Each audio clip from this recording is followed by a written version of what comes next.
There are places on this earth that time never fully surrendered, ancient rooms sealed behind stone.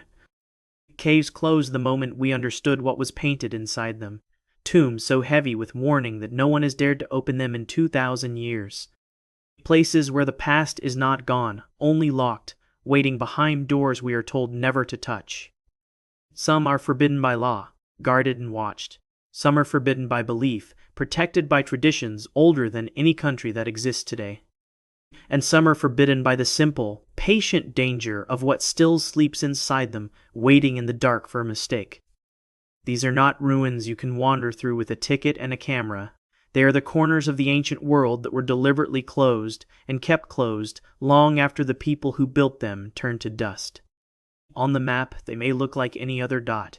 In truth, they are the doors we chose not to open.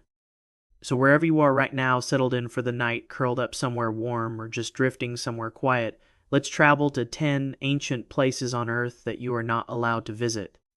And by the end, you may understand why some doors are better left shut. We begin beneath a hill in central China, where an emperor has been waiting, undisturbed, for more than 2,000 years. The tomb of Qin Shi Huang is one of the most famous burial sites in human history, and almost no one alive has ever seen inside it. Everyone knows the terracotta army, the thousands of clay soldiers unearthed from pits around the mound, each with a different face, arranged in silent ranks. But those soldiers were only the outer guard. They face outward, away from the tomb, as if protecting something the living were never meant to reach. Stand at the base of that mound today, and there is nothing obviously fearsome about it. It looks like a low wooded hill, softened by centuries of grass and rain, birds moving through the trees, farmland stretching out around it. You would never guess that beneath your feet lies a sealed world, or that the quiet green slope is really the roof of a buried palace. That ordinariness is part of what makes it so unsettling. The greatest secret in Chinese archaeology hides in plain sight, wearing the face of an ordinary hill. The tomb itself sits under an artificial hill the size of a small mountain, covered in earth and trees, gentle and green and utterly ordinary from a distance, and it has never been opened. Not by grave robbers, not by archaeologists, not by any government in the modern age. It has simply been left alone, sealed exactly as it was meant to be, while an entire tourist industry grew up around the soldiers standing guard outside it. Here is where it becomes strange. Ancient records, written by a historian a century after the emperor's death, describe an entire underground world built beneath the hill. A palace with ceilings painted as the night sky, models of towers and halls, and rivers of liquid mercury, made to flow like real rivers across a map of the whole empire, kept moving, the story says, by hidden machinery. For a long time this was assumed to be poetry, an exaggeration of a grieving age. Then scientists tested the soil around the mound. The mercury levels came back many times higher than the surrounding land, and stranger still, the concentrations followed patterns, clustering in shapes that roughly matched the layout of ancient rivers and coastlines. The poison rivers, it seems, may not have been a legend after all. That is part of why the tomb stays closed. To break the seal is to risk releasing 2,000 years of toxic vapor into the open air. But that is only the practical reason, the one that fits neatly into a report.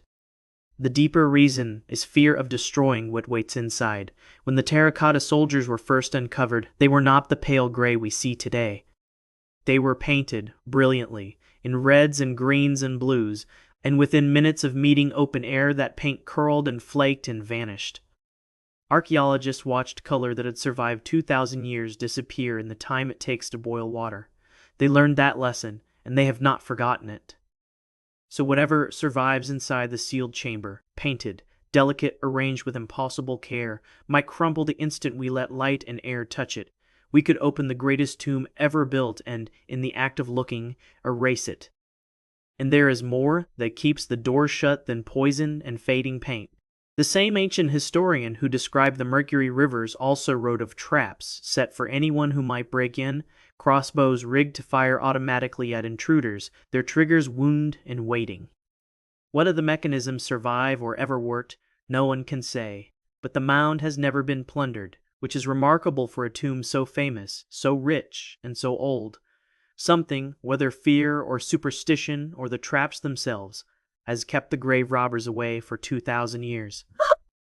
Consider the sheer scale of what is being protected. The burial complex is thought to cover an area larger than many cities, an entire hidden landscape built to mirror the empire the emperor ruled in life, so that in death he might rule it still. The terracotta soldiers are only the pieces we happen to dig up at the edges.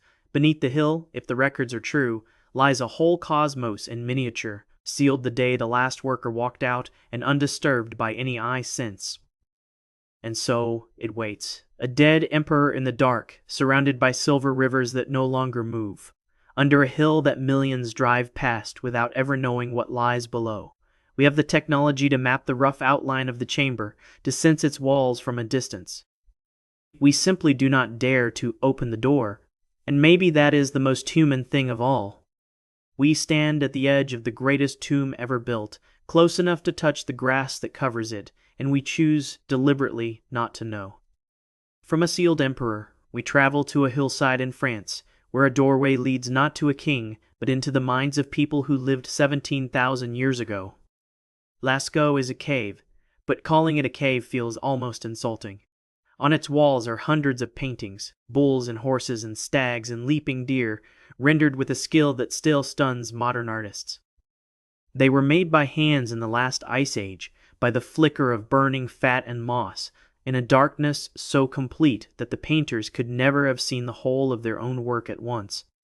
They painted from memory and imagination and something we do not have a word for, and for thousands of years, sealed by a collapse at the entrance, that hidden gallery survived in perfect stillness. Then, in 1940, 4 teenagers and their dog stumbled onto the opening. The story goes that the dog vanished down a hole, and the boys, digging after it, broke through into a passage no one had entered since the Ice Age. They lowered themselves into the dark with a weak lamp, and found themselves surrounded by a stampede of painted animals, a gallery that had waited 17,000 years for a witness. Word spread quickly, the world rushed in, and that is exactly what nearly destroyed it. Here is where it gets unsettling. The cave had been a sealed environment, motionless, its air unchanged for millennia, holding its temperature and moisture in a fragile, ancient balance. The moment thousands of visitors began filing through, breathing, sweating, bringing warmth and light, everything shifted. The carbon dioxide from human breath, the heat of human bodies, the lamps installed for the crowds, all of it began to feed things that had never lived there before. Green algae crept across the walls, white crystals bloomed over the painted animals like frost, then a black mold followed, spreading in stains across the very images people had come to admire. By 1963, the damage was so severe that the cave was closed to the public completely, not restricted, not limited. Closed. The simple act of admiring it was killing it, one breath at a time. Today, almost no one is allowed inside. A tiny number of specialists enter for only a few days a year in protective suits, their time counted like surgeons in an operating theater, every entry a calculated risk to the fragile air. Even they must fight an ongoing battle against outbreaks of mold that never fully stop. The public, meanwhile, visits a replica built nearby, a painstaking copy of a place they will never truly enter, admiring a shadow of the original that sleeps, sealed only a short distance away. And even locking the door was not enough.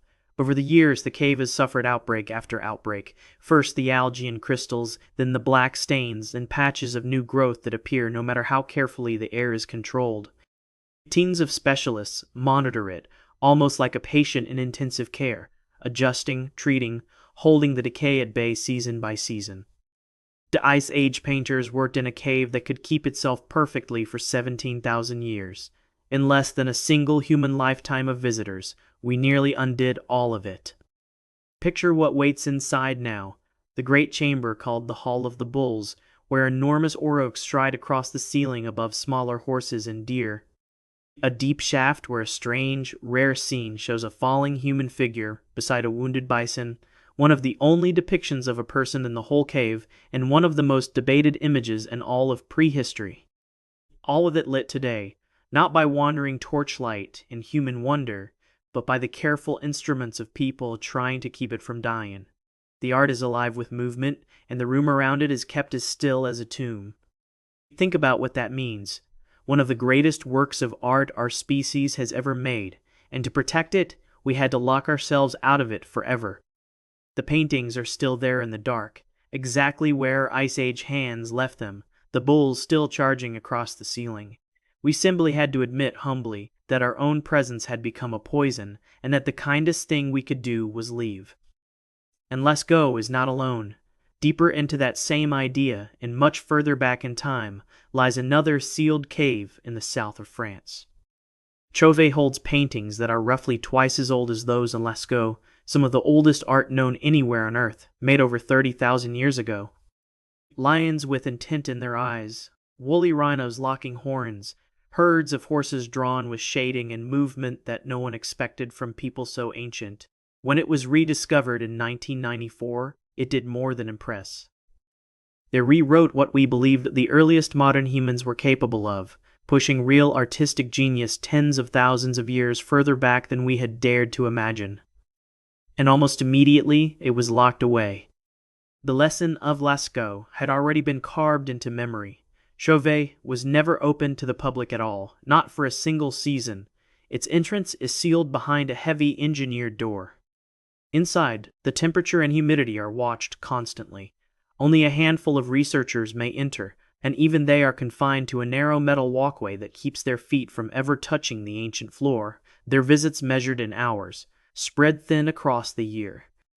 Here is the part that lingers. Inside Chauvet, preserved in the soft clay of the floor, are the footprints of a child who walked through that cave tens of thousands of years ago, alongside the paw prints of a large canine, a wolf, or an early dog. No one can say whether they walked side by side, companions in the dark, or whether their tracks were laid down thousands of years apart, a coincidence frozen in stone. That single, silent detail feels more intimate than any painting on the wall. A child, deep underground, moving through absolute blackness with an animal somewhere near. There are other traces of life inside, too, that make the cave feel less like a gallery and more like a moment frozen mid-breath. The floor is scattered with the bones and skulls of cave bears, enormous animals that hibernated and died there over thousands of years, their claw marks still raked across some of the walls. In one chamber, a single bear's skull sits on a slab of fallen rock, positioned in a way that has led some to wonder whether a human hand placed it there deliberately, an altar left by people we will never meet. On the ceiling, soot from ancient torches still marks the stone where someone paused to relight a flame. Every one of those details is a reason the door stays sealed. Expose that floor to crowds, to breath, and heat, and careless feet, and the footprints blur, the bones shift.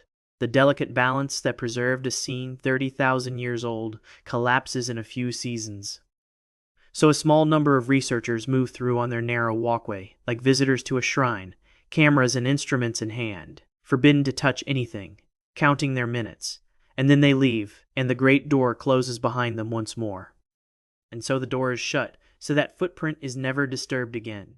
Chauvet is a place we chose to seal, not from thieves or enemies, but from ourselves. We closed it so that the ghost of that child can keep walking, undisturbed, through a darkness that has held its secret since before the ice retreated. We know it is there. We have simply agreed never to intrude. The same story repeats across the border, in northern Spain, at a cave whose ceiling has been called the Sistine Chapel of the ancient world. Altamira is famous for the bison painted across its low stone ceiling, curled and shaded so cleverly that they seem to swell out of the rock itself, using the cave's natural bulges to give the animals real, muscular bodies. When they were first shown to the world in the late 1800s, the leading experts refused to believe that Ice Age people could have made them. The work was too good, too knowing. The paintings were dismissed as forgeries, and the man who revealed them died with his name under a cloud. Only years later, as more caves were found, were his bison finally accepted as genuine and astonishingly old. Then came the crowds, and with the crowds came the same slow sickness that had struck Lascaux. Here is where it turns. Warm breath, rising moisture, and the simple heat of thousands of bodies began to unbalance the cave's fragile air. Microorganisms took hold. The pigments began to suffer.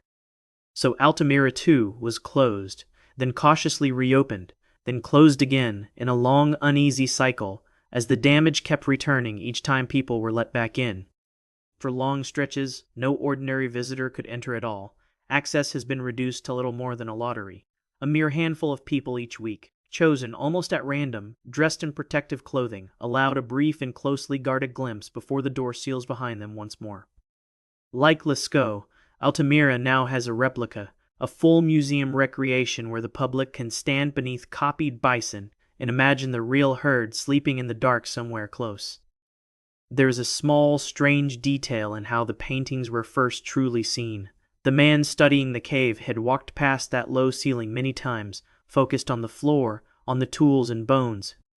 It was his young daughter, small enough to look up easily in the cramped space, who noticed the bison overhead and called out that there were painted animals above them. A child's upward glance revealed a masterpiece the adults had missed, and then the world spent decades refusing to believe her father that it was real. That painful history makes the modern silence feel even heavier. What was once dismissed as too beautiful to be ancient is now too fragile to be seen. The polychrome bison, shaded in red and black, using the natural swells of the rock to bulge into 3 dimensions, are considered among the finest works of prehistoric art anywhere. And the reward for that greatness is near total isolation, a ceiling admired by almost no one, protected precisely because it matters so much. There is something haunting in that repeating pattern. Again and again we found ancient beauty, and again we discovered that the only way to save it was to forbid ourselves from ever seeing it. The ceiling of Altamira is still there, its bison still mid-stride, the ochre and charcoal still clinging to the stone, but the room has, in effect, been handed back to silence and to the artists who have been gone for well over 10,000 years and who never imagined an audience at all. From caves closed to protect the past, we move to a place forbidden to protect something else entirely, something sacred, hidden in the forests of Japan. The Ise Grand Shrine is considered the holiest site in the Shinto tradition, and its inner sanctuary is one of the most restricted places on the planet. To reach it, pilgrims cross a curved wooden bridge said to mark the boundary between the everyday world and the sacred one, then walk for a long stretch beneath cedars so old and tall that the light falls green and dim, and the noise of the modern world fades to almost nothing. Even crowds seem to lower their voices here without being asked. By the time you near the inner grounds, the ordinary has been left far behind, and the air itself feels weighted, expectant, hushed. Ordinary visitors can approach only so far. They pass beneath towering gates, along wide gravel paths, through a forest of ancient cedars so still it feels like another world, until they reach a plain wooden fence. Beyond that fence stands the inner shrine, and beyond that, almost no one may ever go. The heart of the shrine is closed to the public completely. Only the highest priests and members of the imperial family are permitted near the innermost sanctuary. For everyone else, even raising a camera past a certain point is forbidden. You may sense the shrine through the trees, you may feel its presence, you are not permitted to truly see it. Here is what makes Ise unlike any ruin on this list. It is ancient, and yet it is never old.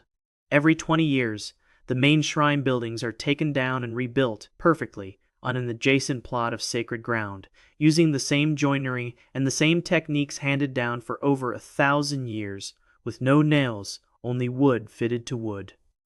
The old structure is dismantled. The new one is identical in every detail. The shrine is therefore both brand new and impossibly ancient at once, a living building that has been continuously reborn for more than 13 centuries. Its true age measured not in the wood, but in the unbroken thread of hands that keep remaking it.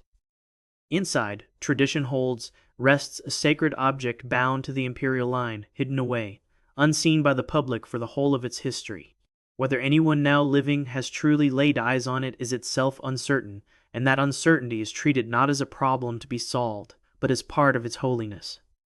It is protected not by steel doors or alarms, but by something far stronger, generations of shared belief that some things are simply not meant to be looked upon. The rebuilding itself is a staggering act of devotion. Every 20 years, a new site is prepared, rare cypress timber is gathered, and craftsmen recreate the entire shrine down to the smallest fitting. Then the sacred objects are moved from the old building to the new one in a solemn, nighttime procession, shielded from all eyes. The old shrine is then taken down, and for a time 2 identical footprints sit side by side, one full, one empty, the past and the future of the same holy place. It has been done with breaks for more than 1,300 years, an unbroken chain of hands, each teaching the next. And at the center of it all sits the thing no outsider may see. Tradition ties it to a sacred mirror, one of the treasures of the imperial line, wrapped and enclosed and passed through the centuries without public display. Its mystery is not an accident or an oversight. It is the entire point. In a world that photographs and posts and exposes everything, Ise protects something by the simple, radical act of never showing it at all. So Ise stands as a place forbidden not by danger and not by decay, but by reverence. A shrine you could walk toward your entire life and never enter. A sacred center kept in deliberate, willing mystery, guarded by the quiet and unshakable idea that its power lives precisely in remaining unseen. There is no lock to pick here, only a line drawn by faith that almost no one has ever wished to cross.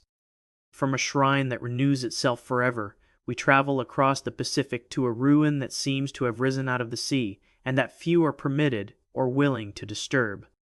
Nan Madol sits off the coast of a small island in Micronesia, a city built on the water.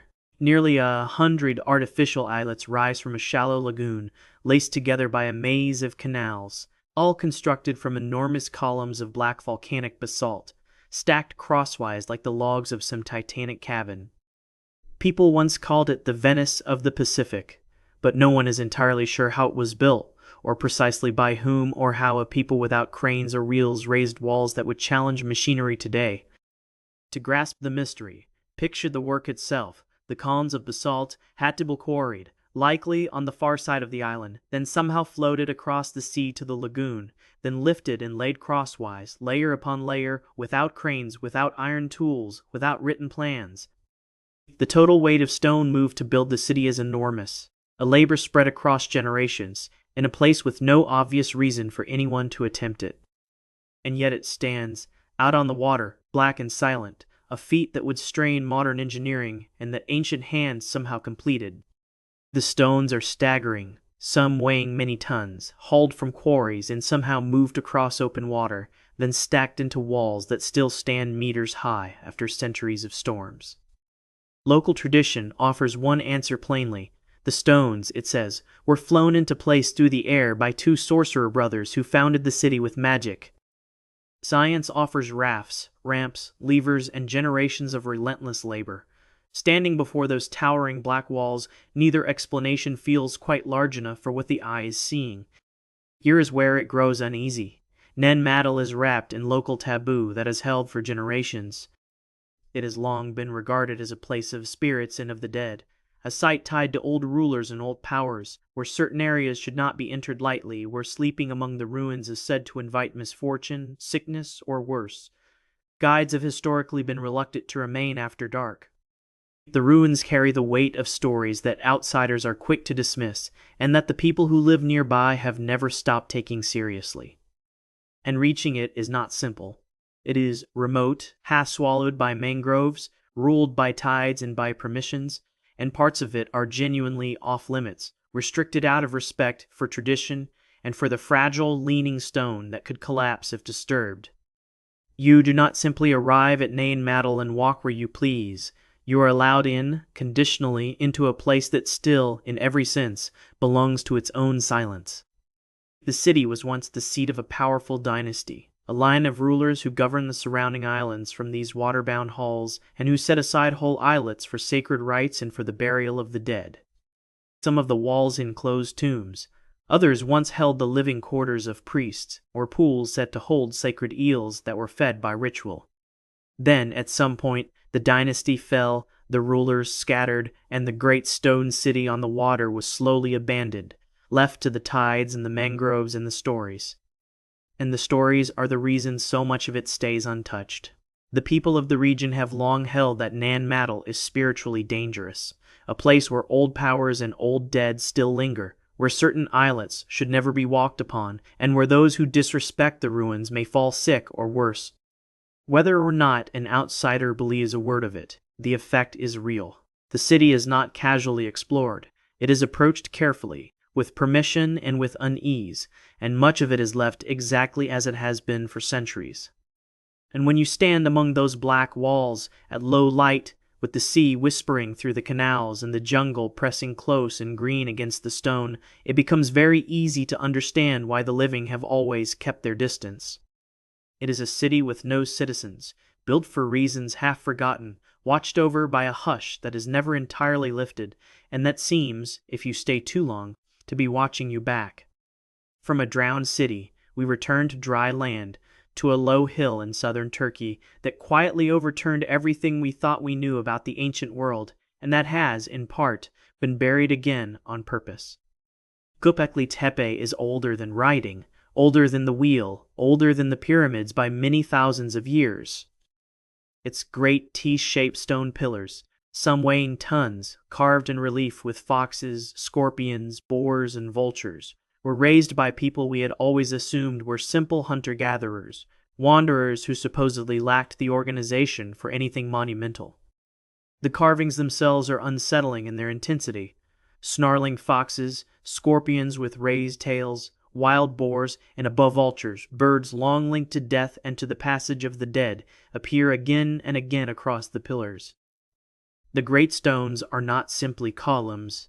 Many are shaped like stylized human figures, with arms carved along their sides and hands meeting at the front, as if a ring of vast, faceless beings stands guard in the earth. What ceremonies unfolded among them, what was celebrated or feared here beneath the ancient stars, we can only guess. It is often called the oldest temple in the world, and its discovery forced historians to drag the very beginning of complex human society backward in time into an age when there were not yet farms or cities to build such a thing. But only a fraction of it has ever been uncovered, and here is the part few people expect. Some of what was carefully excavated has since been deliberately reburied. That is not neglect, and it is not a cover-up. It is protection. Once ancient stone that has slept underground for 11,000 years is exposed to open air, to rain and frost and the harsh Anatolian sun, it begins to weather and crack in ways it never did while sealed in the earth. To preserve the fragile carvings, archaeologists have covered parts of the site over again, returning them to the very soil that kept them safe for all those millennia. Large areas remain entirely untouched, mapped from above by scanning, known to exist, but left sleeping beneath the ground, unopened by any hand. So visitors who come to Göbekli Tepe today walk on raised boardwalks above a site that is still mostly hidden.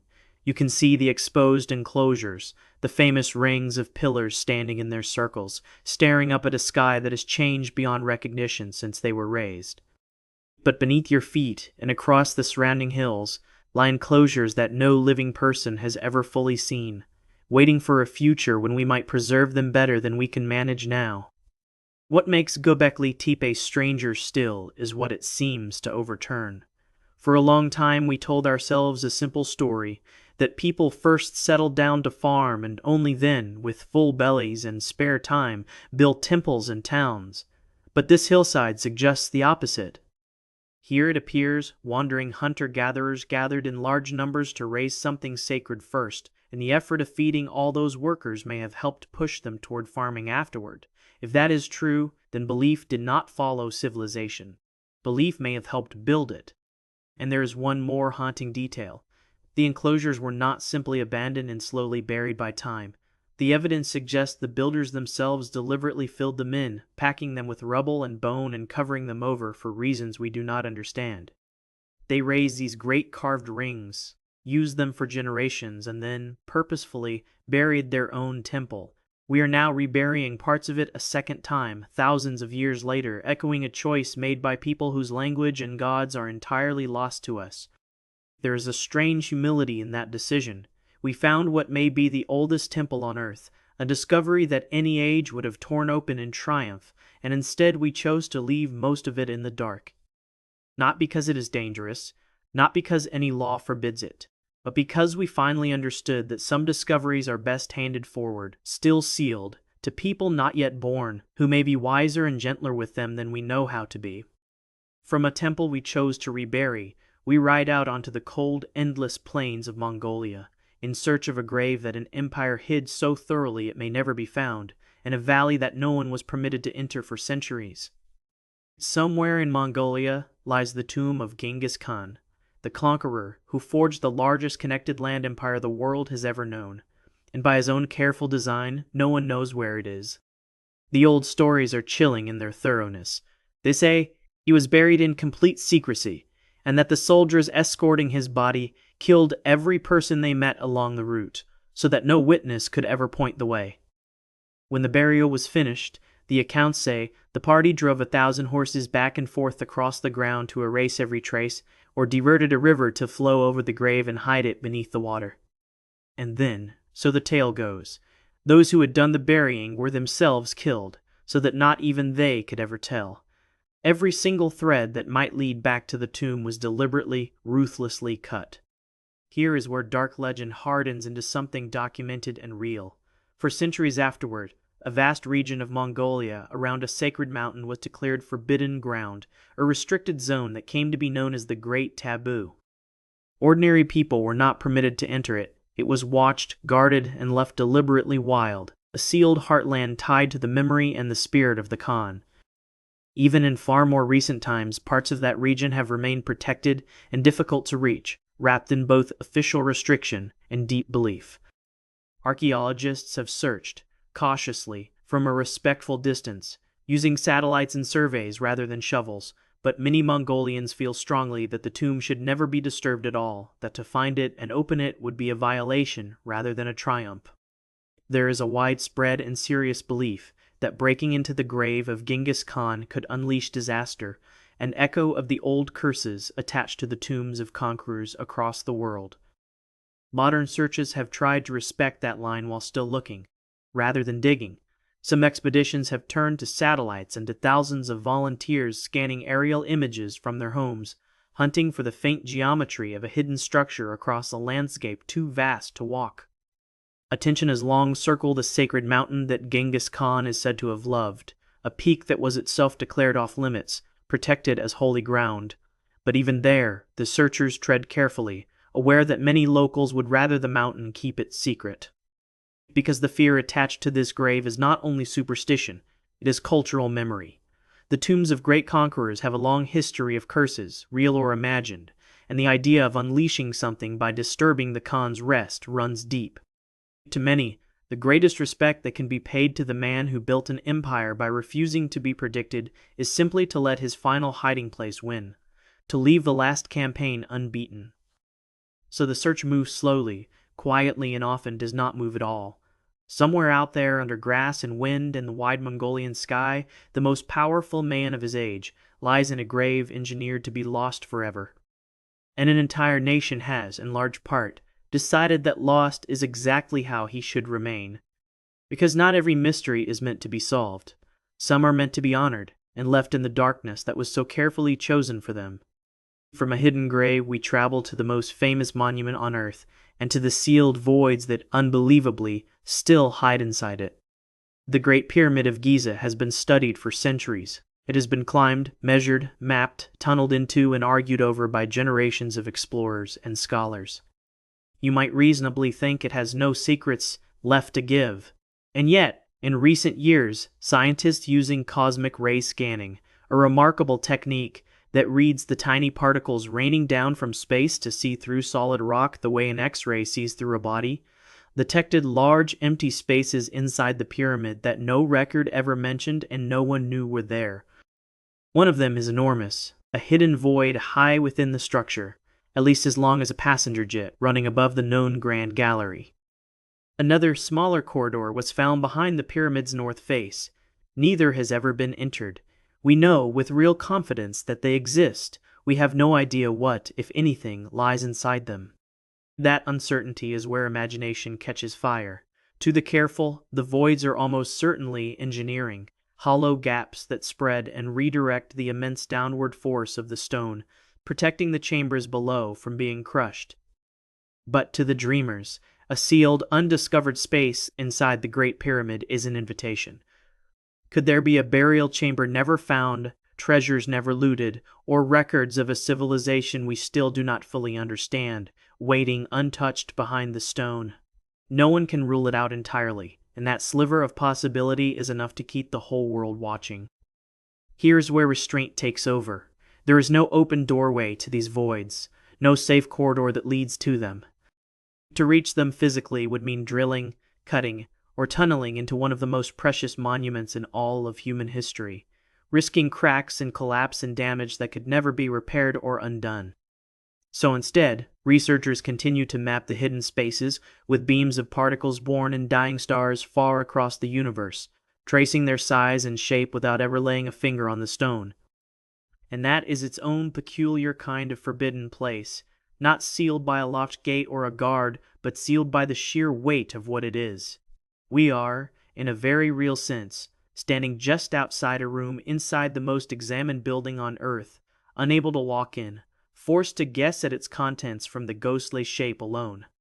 Some believe the voids are simply clever construction features, gaps left by the builders to relieve the crushing weight of stone pressing down from above.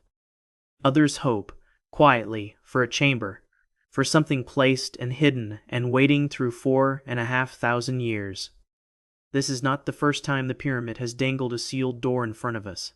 Decades ago, small robots were sent crawling up narrow shafts, barely wider than a shoebox, deep inside the structure until they reached little stone slabs set with worn metal pins, tiny doors at the end of tunnels that lead nowhere obvious. Cameras were pushed through to peer beyond them and found, in some cases, only another blank stone a short distance on. Door behind door, built into the heart of the monument for reasons no one has ever explained. That is the peculiar genius of the Great Pyramid. It has been open to the public for centuries, crawled over by millions, and it still refuses to fully surrender. The new voids are only the latest reminder that we do not truly understand how or exactly why it was built. Every answer seems to reveal another sealed space, another empty room set into millions of tons of stone by people who left no manual, no explanation, only the puzzle itself. For now, the pyramid keeps its answer to itself. Millions of visitors come to Giza every year, press their palms against the ancient blocks, and stand only meters away from spaces that no human being has entered in over 4,000 years. The oldest of the 7 wonders still has locked rooms at its heart, and we have chosen, at least for now, to leave them locked, content to know the door's there without forcing it open. And for our final place, we leave the ruins and the tombs and the sealed stone behind, and travel to an island where the ancient world is not a memory at all, but is still, at this very moment, alive, and where setting foot is one of the few things truly forbidden by law. North Sentinel Island lies in the Indian Ocean, a small patch of dense forest ringed by a barrier reef. On it lives one of the last peoples on Earth who have refused all contact with the outside world. They are believed to have lived on that island for tens of thousands of years, a thread of humanity reaching almost unbroken back into deep prehistory, carrying a way of life older than any nation, any religion, any written word. And they have made it unmistakably, repeatedly clear that they wish to be left entirely alone. This is not a new stubbornness. More than a century ago, outsiders who came to the island took several of its people away by force, an act of colonial curiosity that ended in tragedy, with the captives sickening quickly in the outside world. It is hard not to wonder whether that memory, passed down in some form, helped harden the islanders' refusal of everyone who has come since. Whatever the reason, the message has never wavered across all the years. Every recorded attempt to approach has been met in the same way, with warning, with raised bows, with a fierce and total rejection of outsiders. Over the years, boats that drifted too close have been driven off by arrows. Aircraft that flew low have been met with the same defiance, and those few who ignored every warning and set foot on the sand have not come back. Here is why it is forbidden, and it is not the reason most people first assume. The island is protected by law. It is illegal to travel there, to approach within a set distance of its shore, to attempt any contact at all. And this is not only to protect curious outsiders from the islanders' arrows. It is, just as much, to protect the islanders from us. After tens of thousands of years of isolation, they have no immunity to the ordinary diseases the rest of the world carries without a thought. A single cough, a common cold stepping ashore in the lungs of a visitor, could sweep through the entire population and end them. Our simple curiosity could function as a weapon of extinction. So, an exclusion zone surrounds the island. Patrols keep a watchful distance, and the wider world has made a rare and quiet and genuinely wise decision to stay away on purpose and to keep staying away for as long as those people wish it, even if that means forever. There are moments that prove how completely they have kept their own knowledge alive. When a massive tsunami devastated the coastlines of the region years ago, killing enormous numbers of people across many nations, there was real fear for the islanders. Then a helicopter flew over to check, and a figure stepped out onto the beach and aimed a bow at the aircraft. They had survived. Many believe their ancient understanding of the sea and the land, reading the water and the movement of animals, carried them to high ground long before the wave arrived, using instinct and inherited wisdom the modern world had forgotten. We know almost nothing else about them. We do not know their language, their names, their beliefs, or even truly how many they are. Attempts at contact in the past sometimes ended in violence, sometimes in gifts left on the sand, but always with the same message returned across the water: leave.